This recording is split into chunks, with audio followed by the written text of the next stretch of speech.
Hello दोस्तों, नमस्कार। दिशा classes में आप सभी का एक बार फिर से स्वागत है। दोस्तों, आज मैं आप लोगों के लिए गन्ना परिवेशक शुगर कैन सुपरवाइजर का 2016 का मॉडल पेपर लेके आई हूँ। और जिन लोगों ने भी इसका फॉर्म भरा है या जो लोग इस पेपर की तैयारी कर रहे हैं वो लोग एक बार इसको ज़रूर देख लीजिएगा, ताकि उनको थोड़ी सी हेल्प मिल सके कि किस टाइप के प्रश्न बनेंगे और क्या क्या हमारा सिलेबस बनेगा। और इसमें जो हमारा प्रश्न आएंगे दोस्तों, क्वेश्चन बनेंगे, वो हमारी साइंस है, जनरल पॉलिटिक्स है, हिस्ट्री है, ज्योग्राफी है, इकोनॉमिक्स होगी और हिंदी है, रीजनिंग के कुछ क्वेश्चन, कंप्यूटर हो गया, मैथमेटिक्स है। तो थोड़े थोड़े क्वेश्चन क्या हैं, इन सभी से आपके बनेंगे। तो आप एक बार ज़रूर देखिएगा, ताकि आप लोगों की और अच्छे से पेपरों की तैयारी हो सके। तो दोस्तों, ज़्यादा समय ना लेते हुए चलते हैं फिर पहले प्रश्न की तरफ। तो इसमें जो पहला प्रश्न है दोस्तों, वो है स्लोगन हिमालय बचाओ देश बचाओ किससे संबंधित है दोस्तों। तो इसका राइट ऑप्शन हो जाएगा option number B. Sundarlal Bahuguna ji ने क्या है, हिमालय बचाओ देश बचाओ का स्लोगन दिया था। ठीक है। दूसरा प्रश्न है इसमें हमारा, उत्तराखंड के किस जनपद में इचारीबाद स्थित है। तो इसका राइट ऑप्शन है ऑप्शन नंबर डी। देहरादून में जो क्या है, इचारी या इछारीबाद स्थित है। ठीक है। कहीं पर ये इचारीबाद को इछारी भी लिखा होता है, तो ये यही है जो कि देहरादून में स्थित है। और इसका निर्माण कब हुआ था, 1972 में। ठीक है, 1972 में इसको बनाया गया था। तीसरा प्रश्न है इसमें, राज्य स्तरीय ऊर्जा पार्क स्थित है। तो दोस्तों, जो राज्य स्तरीय ऊर्जा पार्क स्थित है वो है ऑप्शन नंबर ए, देहरादून में। ठीक है, जो कि कब बना था, 1 जून 2004 को बनाया गया था। ठीक है। और जो इसका मुख्य उद्देश्य था वो था कि बिजली ट्रांसमिशन की जरूरतों को पूरा करने की। ठीक है। और 10 जनपद स्तरीय ऊर्जा पार्क भी है। ठीक है दोस्तों, राज्य में क्या है, 10 जनपद स्तरीय ऊर्जा पार्क भी है। कभी प्रश्न ये भी बन सकता है। ठीक है। तो चौथा प्रश्न है इसमें हमारा, नानक सागर किस जनपद में स्थित है। दोस्तों, जो नानक सागर है वो हमारा ऑप्शन नंबर सी, उधम सिंह नगर में स्थित है, जो कि क्या है, सरयू नदी पर नानक मता है, उसमें एक डैम बनाया गया है और वहीं पर क्या है, एक नानक सागर बनता है। ठीक है, नानक सागर जो कि कहाँ स्थित है, हमारा उधम सिंह नगर में। ठीक है। पांचवा प्रश्न है इसमें हमारा, उत्तराखंड में निम्न में से सबसे बड़ा राष्ट्रीय राजमार्ग कौन सा है। तो दोस्तों, सबसे बड़ा जो राष्ट्रीय राजमार्ग है वो है ऑप्शन नंबर बी, 58। इसकी जो लंबाई है वो है 376 किलोमीटर। ठीक है। अगर सबसे छोटा पूछा जाए तो दोस्तों वो है 72A। ठीक है, 72A है, और जिसकी लंबाई क्या है, 15 किलोमीटर। ठीक है। छठा प्रश्न है इसमें हमारा, ऑफ इंडिया के लेखक कौन है। तो दोस्तों, जो डिस्कवरी ऑफ इंडिया के लेखक हैं वो है हमारे option number B, Jawaharlal Nehru ji, जिन्होंने क्या है, 1944 में इस पुस्तक को लिखा था। ठीक है, 1944 में डिस्कवरी ऑफ इंडिया लिखी थी। ठीक है। सातवां प्रश्न है इसमें हमारा, अर्थशास्त्र पुस्तक के लेखक कौन है। तो इसका राइट ऑप्शन है ऑप्शन नंबर ए, कौटिल्य, जिनको हम क्या कहते हैं, चाणक्य भी कहते हैं। ठीक है, जो कि क्या है, एक संस्कृत ग्रंथ है। ठीक है। आठवां प्रश्न है इसमें हमारा, ध्रुव की ओर विक्षेपण। दोस्तों, यहाँ पे विक्षेपण, ये गलत टाइपिंग होगी, उसके लिए माफी चाहते हैं। यहाँ पर होगा विक्षेपण। ठीक है, विक्षेपण बल होता है। तो पहले हम विक्षेपण बल को समझ लेते हैं। जो विक्षेपण बल होता है दोस्तों, वो क्या है, हवाओं की दिशाएं जो होती है उनको हम क्या कहते हैं, विक्षेपण बल कहते हैं। और जब पृथ्वी अपनी धुरी पर घूमती है तो वो क्या होती है, हवाएं विक्षेपित हो जाती हैं। ठीक है। और जो बल हवाओं की दिशा को बाधित करता है उसी को हम क्या कहते हैं, विक्षेपण बल कहते हैं। और जो ध्रुवों की विक्षेपण बल होता है दोस्तों, वो हमेशा क्या है, बढ़ता है। तो इसका राइट ऑप्शन क्या हो जाएगा, ऑप्शन नंबर सी। एक फिजिक्स का क्वेश्चन है दोस्तों यहाँ पर। ठीक है, तो ऑप्शन नंबर सी इसका राइट हो जाएगा। नवा प्रश्न है यहाँ पे दोस्तों, कंप्यूटर का क्वेश्चन आ गया है कि कंप्यूटर के मुख्य कार्य हैं। तो इसमें प्रदत्त प्रोसेसिंग यानी कि डाटा प्रोसेसिंग जो होती है, प्रदत्त संचयन, जो स्टोरेज करते हैं हम उसको और डाटा को। सी है हमारा प्रदत्त संकलन, या संकलन यानी कि संग्रह करना या कलेक्शन करना जिसे हम कहते हैं, और यह सभी। तो इसका राइट ऑप्शन हो जाएगा ऑप्शन नंबर डी, ये सभी। ये क्या है, कंप्यूटर जो काम करता है वो इन सभी के लिए मुख्य कार्य करता है ना, ये मुख्य कार्य क्या है, ये सभी हो जाएंगे। ठीक है। 10वां प्रश्न है इसमें हमारा, कर्क रेखा, यहाँ पे फिल इन द ब्लैंक्स दिया गया है, कर्क रेखा से नहीं गुजरती है। हमारा जीएस यानी कि ज्योग्राफी का क्वेश्चन है। तो नहीं गुजरती है पूछा गया, इसका राइट ऑप्शन हो जाएगा ऑप्शन नंबर ए, पाकिस्तान से नहीं गुजरती है। ठीक है। जो दोस्तों ये कर्क रेखा है, ये भारत को 2 समान भागों में विभाजित करती है। ठीक है। और इसको हम काल्पनिक रेखा भी कहते हैं। ठीक है, कभी क्वेश्चन ये आ जाएगा कि कर्क रेखा को कौन सी रेखा कहा जाता है, तो इसको हम काल्पनिक रेखा भी कहते हैं। ठीक है। 11वां प्रश्न है इसमें हमारा, विश्व क्षेत्रफल की दृष्टि से भारत का कौन सा स्थान है। तो दोस्तों, विश्व क्षेत्रफल की दृष्टि से हमारे भारत का जो स्थान है वो है ऑप्शन नंबर डी, 7वां। ठीक है। तो जो इसका क्षेत्रफल है दोस्तों, वो है आपका 32 लाख 87,263 वर्ग किलोमीटर। ठीक है, तो इसका राइट ऑप्शन क्या हो जाएगा? Option number D. ठीक है, उसके बाद है 12वां प्रश्न है इसमें हमारा, माना पास कहाँ है? दोस्तों माना पास क्या है? एक दर्रा है। ठीक है, जो कि कहाँ है? भारत और चीन सीमा पर स्थित हिमालय का एक प्रमुख दर्रा भी कहा जाता है इसे, और जो कि कहाँ स्थित है? ये है ऑप्शन नंबर सी, उत्तराखंड में स्थित है। ठीक है, जो उत्तराखंड के प्रसिद्ध बद्रीनाथ मंदिर है उसके पास में ये है, और मानसरोवर जो झील है हमारी, और कैलाश जाने का रास्ता भी यहीं से बनता है। ठीक है, तो जो माना पास दर्रा है वो कहाँ है? उत्तराखंड में है। और ये क्या है अगर पूछा जाए तो ये क्या है? एक दर्रा है। ठीक है, 13वां प्रश्न है इसमें हमारा, उत्तराखंड में राज्यसभा के लिए कितनी सीटें हैं? तो दोस्तों जो राज्यसभा के लिए सीटें हैं वो है ऑप्शन नंबर डी, 3। ठीक है, उत्तराखंड में। अगर उत्तराखंड में लोकसभा के लिए पूछा जाए तो वो कितनी है आपकी? यहाँ पर 5 सीटें हैं। ठीक है, 5 सीटें किसकी है? लोकसभा के लिए। ठीक है, उसके बाद है 14 क्वेश्चन, सक्रियत ग्लूकोज क्या है? तो इसका ऑप्शन जो हो जाएगा ऑप्शन नंबर डी, इनमें से कोई नहीं है। ठीक है, ये हमारा केमिस्ट्री का क्वेश्चन है। 15वां प्रश्न है, 15वां इसमें देखिए ये है हमारा, पाइरुविक अम्ल के एक अणु से एसिटिल COA के एक अणु बनने में कितने ATP लगेंगे? दोस्तों जो ATP होता है इसका फुल फॉर्म होता है एडिनोसिन ट्राइफास्फेट। ठीक है, तो यहाँ पे कितने ATP लगेंगे पूछ रहा है, तो एसिटिल COA के लिए तो यहाँ पे लगेंगे ऑप्शन नंबर ए, 3 ATP। ठीक है, इसको आप देख लीजिएगा, ये क्वेश्चन भी परीक्षा में आता रहता है, तो ये इसका आंसर क्या हो जाएगा? Option number A, 3 ATP। ठीक है, 16वां प्रश्न है इसमें हमारा, फलों को रेफ्रिजरेटर में सुरक्षित रखा जा सकता है, इसका मुख्य कारण है? दोस्तों जो हम घर में सभी लोग रेफ्रिजरेटर फ्रिज का यूज़ करते हैं, तो इसमें जो फल सब्जियां रखी जाती है वो जो फ्रेश रहती है उसके अंदर, वो किस कारण से होती है? ठीक है, इसका जो मुख्य कारण वो क्या है? ऑप्शन नंबर डी, श्वसन का निष्क्रिय होना। क्योंकि दोस्तों जो रेफ्रिजरेटर होता है उसमें क्या होता है? तापमान बहुत कम होता है, और कम तापमान पर क्या होती है? श्वसन दर अधिक होती है। ठीक है, और सॉरी कम होती है। ठीक है, श्वसन दर जो क्या हो जाएगी हमारी? कम होगी, और वो क्या होता है? एंजाइम जो होते हैं कम ताप पर जो क्या होते हैं? निष्क्रिय हो जाते हैं। जो एंजाइम्स होते हैं वो कम ताप पर निष्क्रिय हो जाते हैं, और इसमें क्या होती है? उपापचय क्रियाएं फिर नहीं होती हैं। तो इसलिए क्या है, जो उसमें जो फल रखी हैं, सब्जियां रखी हैं, तो वो क्या होती है? इसलिए उसमें फ्रेश रहती है, ताजी रहती है, और वो किसके कारण होती है? श्वसन निष्क्रिय होने पर। ठीक है, कम होने पर। ठीक है, ऑप्शन नंबर डी इसका राइट हो जाएगा, जो श्वसन निष्क्रिय होना यानी कि तापमान कम होना। ठीक है, श्वसन निष्क्रिय होना। 17वां प्रश्न है इसमें हमारा, RQ सर्वाधिक होता है जब श्वसनीय पदार्थ होता है। दोस्तों यहाँ पे RQ है, ये है हमारा रिस्पायटरी क्विटेंट। ठीक है, श्वसन गुणांक कहते हैं जिसे हम, तो ये जब श्वसनीय पदार्थ होता है तो ये क्या होता है हमारा? ऑप्शन नंबर बी, मैलिक अम्ल। ठीक है, जो मैलिक अम्ल होता है दोस्तों ये एक कार्बनिक पदार्थ है, कार्बनिक यौगिक है, और जो फलों में हमारा खट्टापन होता है ना, तो वो इसी अम्ल के कारण होता है। ठीक है, तो RQ सर्वाधिक होता है किसमें?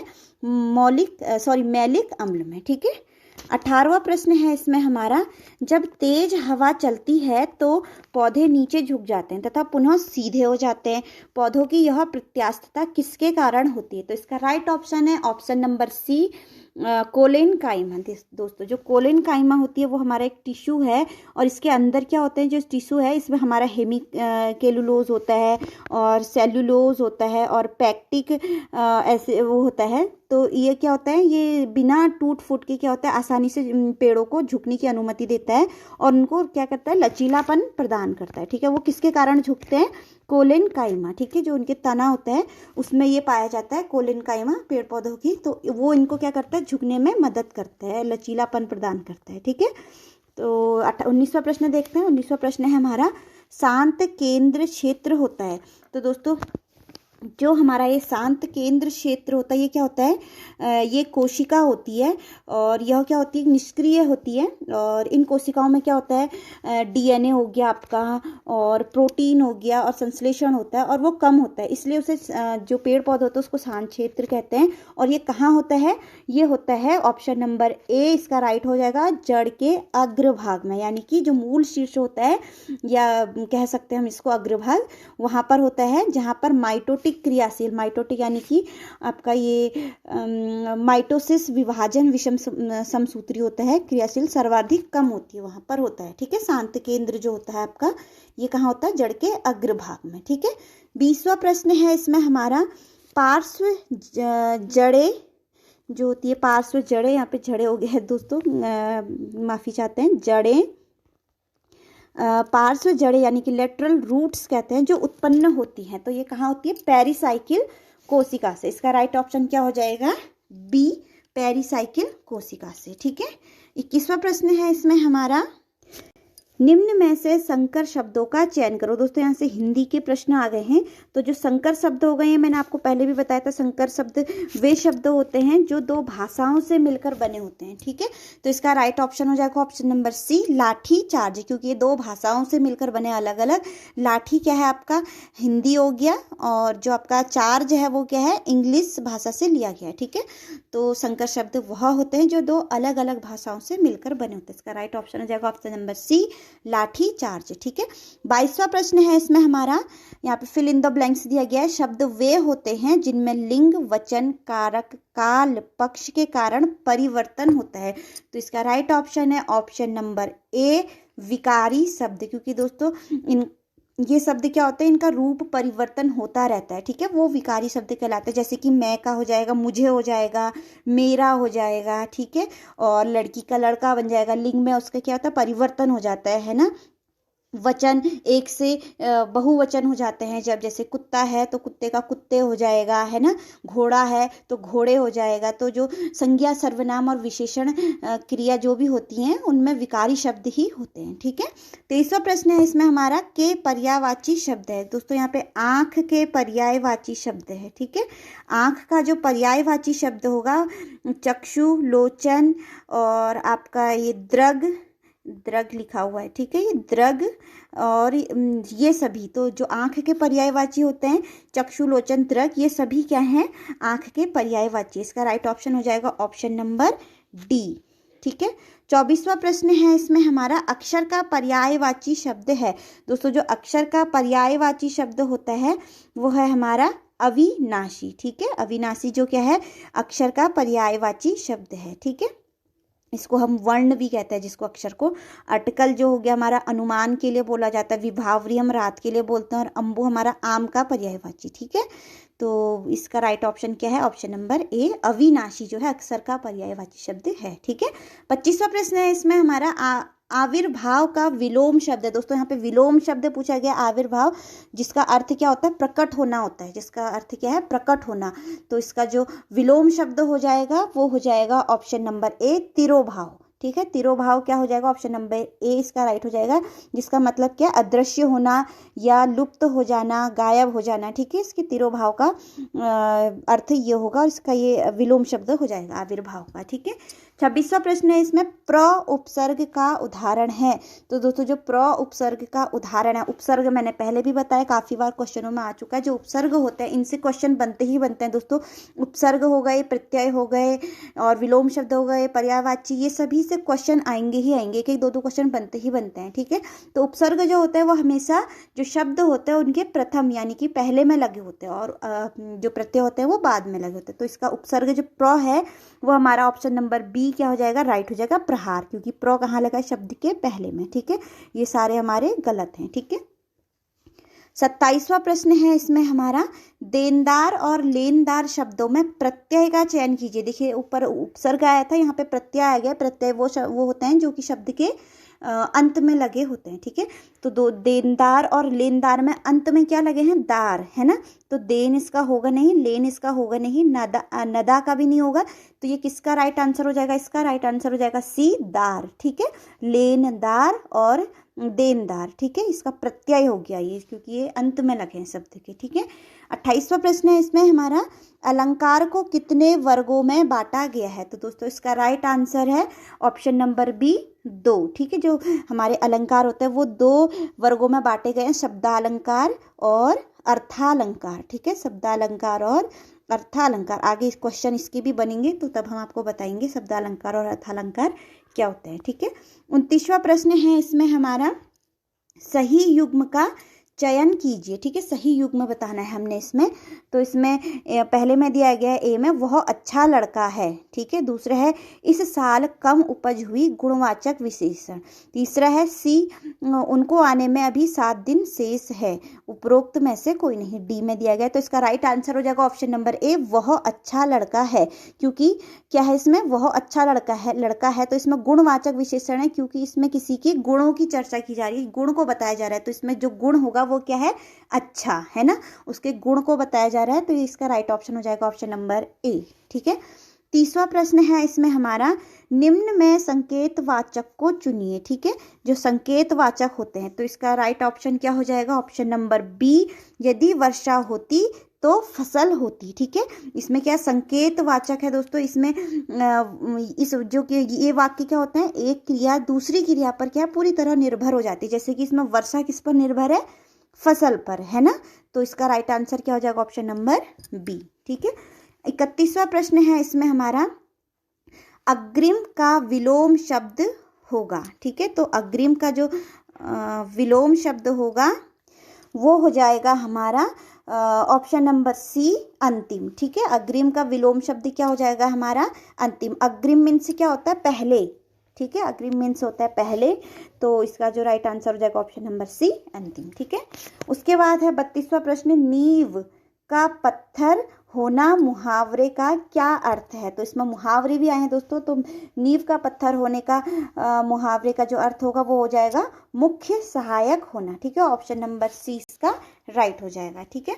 33वां प्रश्न है इसमें हमारा, केंद्र सरकार के स्मार्ट सिटी प्लान में चयनित पहला शहर है, ठीक है। स्मार्ट सिटी प्लान में जो पहला शहर है वो किसको चुना गया है, हमारे option number C, option number C, हाँ, भुवनेश्वर को, ठीक है। भुवनेश्वर कहाँ है हमारा, उड़ीसा में, ठीक है, उड़ीसा में है। और इसमें जो टोटल 20 शहर शामिल किए गए थे, ठीक है। जो स्मार्ट सिटी प्लान है इसमें टोटल 20 शहर को सम्मिलित किया गया था, और जो पहला शहर था वो हमारा क्या था, भुवनेश्वर, जो कि कहाँ है, उड़ीसा में है, ठीक है। 34वां प्रश्न को देखते हैं यहाँ पे। 34वां प्रश्न हमारा साइंस फिजिक्स का है, प्रकाश का वेग अधिकतम होता है। तो दोस्तों जो प्रकाश होता है उसका वेग कहाँ होगा अधिकतम, निर्वात में। अब निर्वात क्या होता है, निर्वात क्या होता है, जो बिना किसी माध्यम के होना, जैसे कि बिना पानी के होना या कांच के होना या किसी भी बीच में जिसकी बाधा नहीं होती उसको हम निर्वात बोलते हैं, ठीक है। तो उसके बिना ये वेग, प्रकाश का वेग कहाँ होगा, निर्वात में, ठीक है। बाकी पानी में, वायु में, कांच में इसमें थोड़ा थोड़ा कम होता है। तो सबसे ज़्यादा इसका अधिकतम वेग कहाँ होगा, निर्वात में। इसका राइट ऑप्शन हो जाएगा ऑप्शन नंबर ए, निर्वात में, ठीक है। 35वां प्रश्न है इसमें हमारा, हेली पार्क का नया नाम क्या है, ठीक है। जो हेली पार्क है ये हमारा पहले भी उत्तराखंड जनरल नॉलेज में क्वेश्चन आ चुका है। जो हेली पार्क का नया नाम है दोस्तों वो है जिम कॉर्बेट पार्क, ठीक है, जो कि कहाँ है, उत्तराखंड में नैनीताल जिले में स्थित है। और जिसकी स्थापना कब हुई थी दोस्तों, 1936 में हुई थी। और हमारे एक महान संरक्षणवादी और कृतिवादी थे जो जिम कॉर्बेट, उनके सम्मान में उसका नाम क्या कर दिया गया, बाद में जिम कॉर्बेट पार्क कर दिया गया, ठीक है। ये बहुत ही अच्छा प्रश्न है दोस्तों, का बार बार परीक्षा में पूछा भी जाता है। उसके बाद है हमारा 36वां प्रश्न, वीडियो कॉन्फ्रेंसिंग को निम्न प्रकार से संचार वर्गीकृत किया जा सकता है। दोस्तों जो वीडियो कॉन्फ्रेंसिंग होती है, हमारी कॉन्फ्रेंसिंग होती है, उसमें क्या है, ऑप्शन नंबर डी, दृश्य और श्रव्य दो तरफा, ठीक है। दृश्य यानी कि दिखाई देना और श्रव्य यानी कि सुनाई देना, दोनों टाइप की होती है। तो इसका राइट ऑप्शन हो जाएगा ऑप्शन नंबर डी, ठीक है। 37वां प्रश्न है हमारा इसमें, 37 जो प्रश्न है इसमें हमारा ये है, राष्ट्रपति शासन लागू किया जा सकता है, ठीक है। तो इसका राइट आंसर है ऑप्शन नंबर सी, अनुच्छेद 356 के अंतर्गत, ठीक है। राष्ट्रपति शासन कब लागू होता है दोस्तों, जब किसी राज्य या सरकार को भंग या निलंबित कर दिया जाता है, और जब संविधान के स्पष्ट उल्लंघन की दशा में जो राज्य का राज्यपाल होता है और सरकार को बर्खास्त कर उस राज्य में क्या करता है, वो राष्ट्रपति शासन लागू करने का उनको क्या कहता है, अधिकार दे देता है, ठीक है। तो इस स्थिति में क्या होता है, ऑप्शन नंबर सी, अनुच्छेद 356 के अंतर्गत क्या है, हमारा राष्ट्रपति शासन लागू हो जाता है, ठीक है।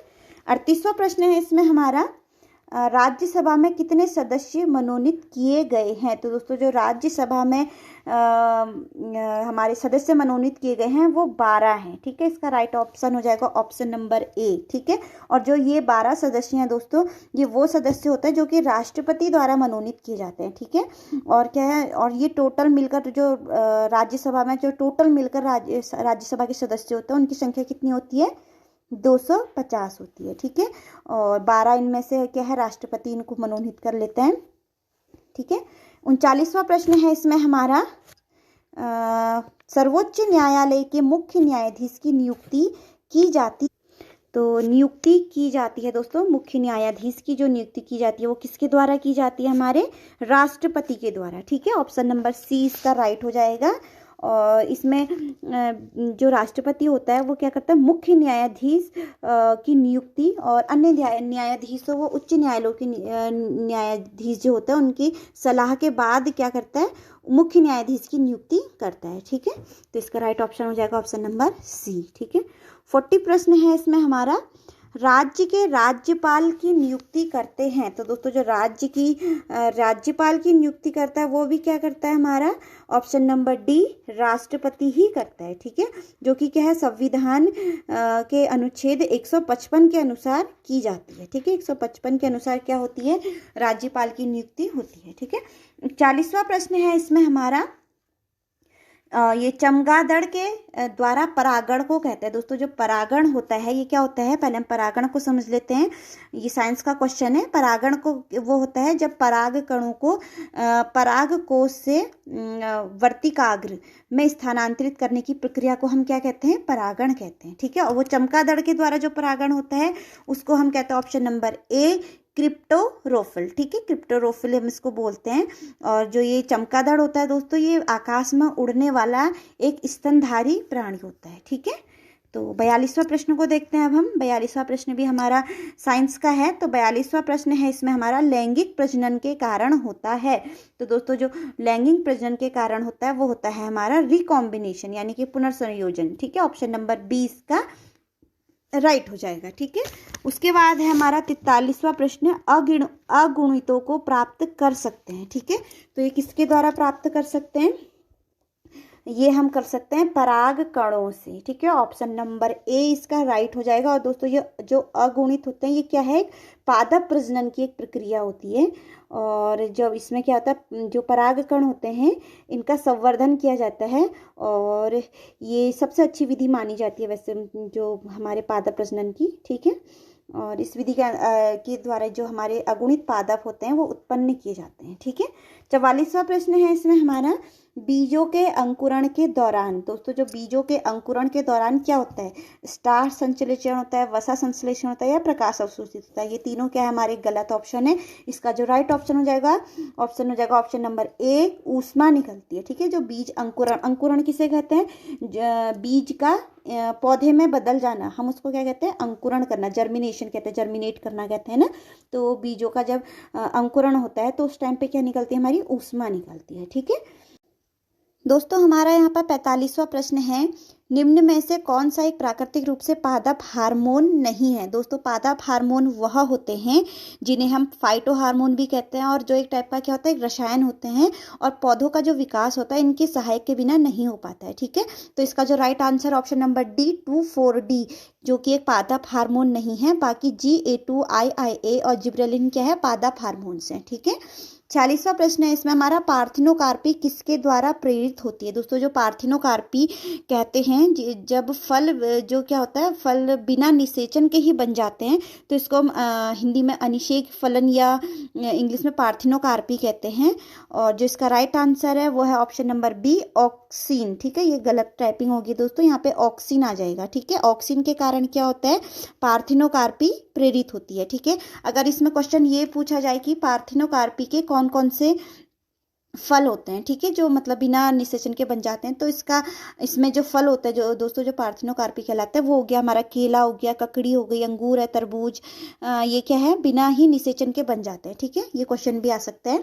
47वां प्रश्न है इसमें हमारा, निम्न संरचना एक ऑक्सीन की है जिसका नाम है। तो दोस्तों इसका जो ऑक्सिन होती है, मैंने अभी आपको बताया, ये ऑक्सिन क्या एक हार्मोन होती है जो कि पौधों के लिए आवश्यक होती है, और जो पौधों का विकास होता है इसके बिना होना नामुमकिन है। ठीक है, तो इसमें जो ऑक्सिन है ये एक संरचना दी गई है, ठीक है, ऑक्सिन की।